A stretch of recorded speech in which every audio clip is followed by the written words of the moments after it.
What if I told you that every movie you've ever loved was just a retelling of something ancient? That Star Wars isn't original, probably knew that, or The Matrix, or Dune, or Lord of the Rings, or any Marvel story, even though there's a lot of originality in them, but every one of them is built from a mythic architecture that ultimately it predates Hollywood, predates Shakespeare, predates empire itself. They're drawing all of them from older waters, waters that go all the way back to the cradle of civilization itself. And you probably know, or at least suspect this to some extent, but here's the secret most screenwriters don't admit, even if they're actually aware of it themselves. Many aren't. There are only a handful of roles, 12 to be exact, that carry pretty much every story ever told. You may say stereotypes, but no, they're archetypes. They're primal, they're universal, and they're pretty much unavoidable. And they didn't start in film, they started in firelight, when ancestors gathered to remember who they were.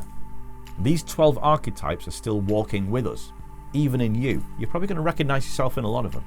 They're the reason you remember a story, because you identify with that part of yourself. They're the reason something feels true, even if it's set on another planet. So let's walk through them, not as literary devices, but as ancient echoes of us. First, we have the hero. You already know them, the most popular kind of protagonist. You've seen this one in Luke Skywalker or Katniss or Neo.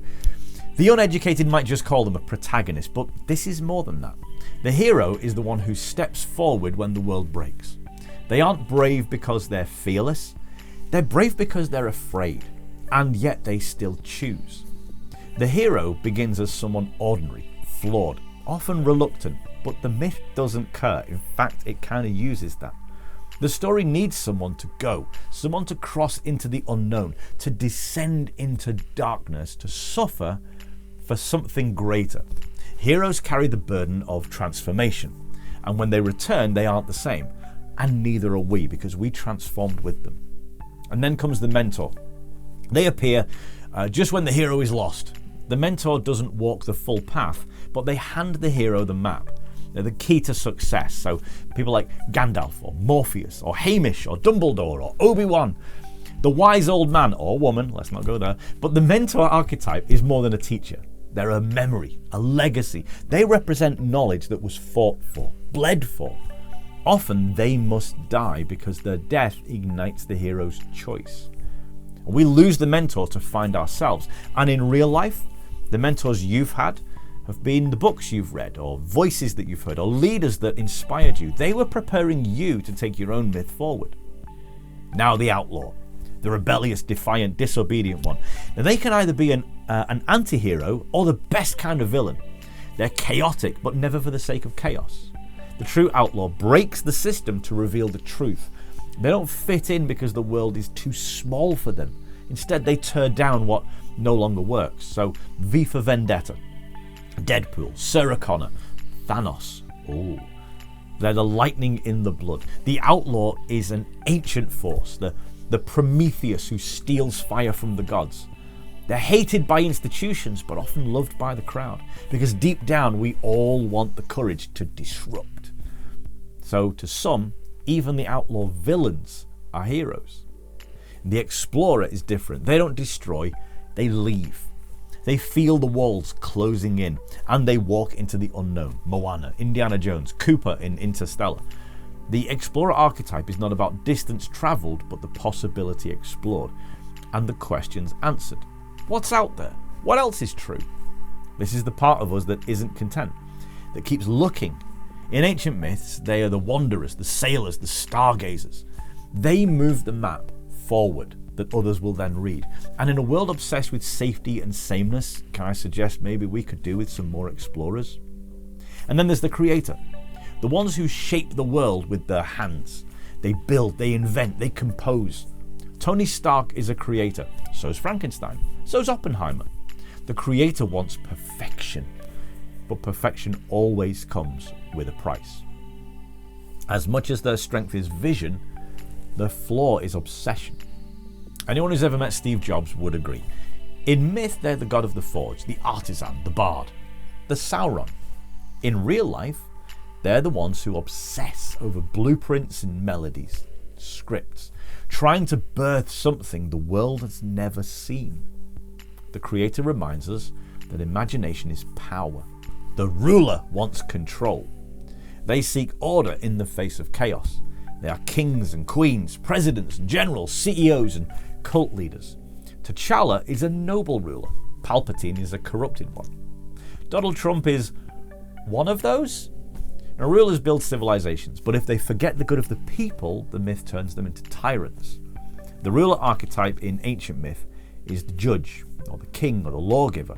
They remind us that power without wisdom is ruin, but wisdom without power is irrelevant. Next, the lover. Often dismissed as romantic, just the love interest of the main character. But the lover archetype is deeper than just seduction. The lover is connection. They represent a willingness to be known, to be vulnerable, and to bleed for another. Trinity is a lover. So is Arwen. So is Wall-E.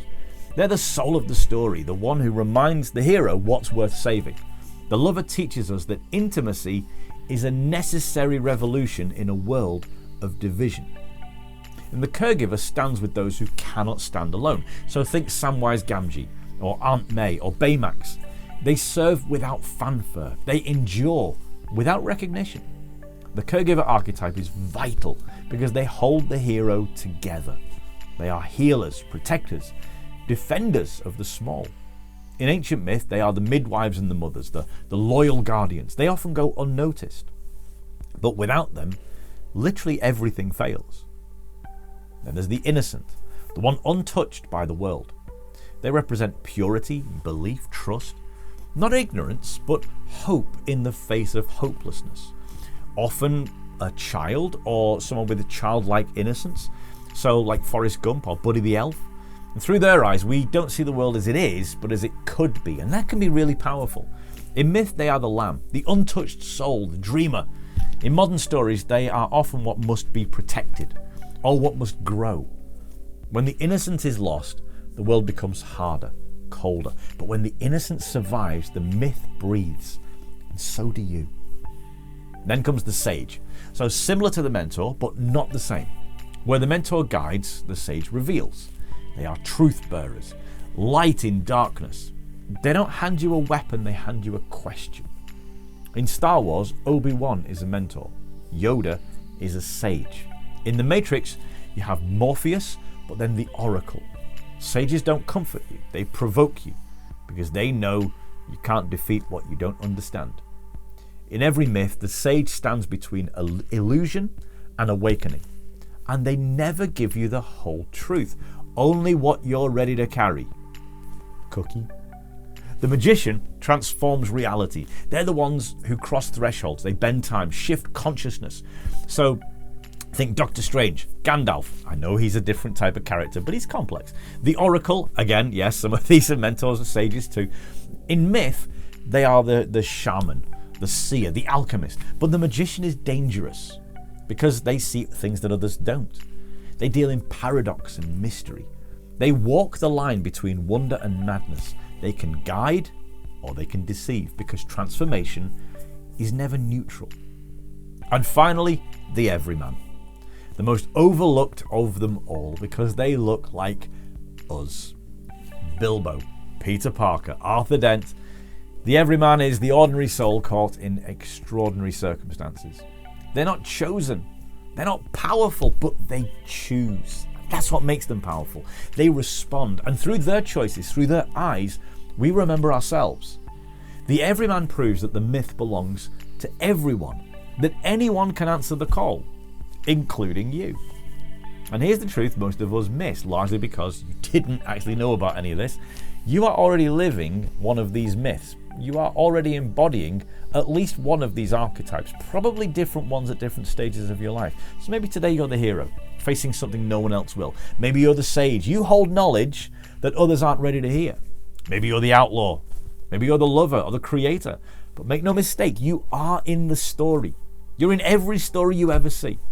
So next time you watch a movie or read a book, you're going to identify with one of these, subconsciously or maybe now otherwise, because you are and always have been part of the myth. The myth is not yet finished. You're still breathing. And that's why we built Ex Uno. to return myth to its rightful place, not locked in scripts, owned and protected by executives, but shared by a community, not disseminated by corporations, but built together. This isn't just another franchise, this is the first cinematic universe where the mythos is yours to shape. So I'll ask you now, which archetype do you live in? And what myth are you building? What story would you write if you had the power? Because in Exuno, you do. Drop it in the comments, along with any characters that don't fit any of these archetypes. Are there any out there? Get in the conversation and step into the mythos, because you're not just a viewer, you're a myth maker. And the next story begins with you. See you next time, and thank you so much for listening.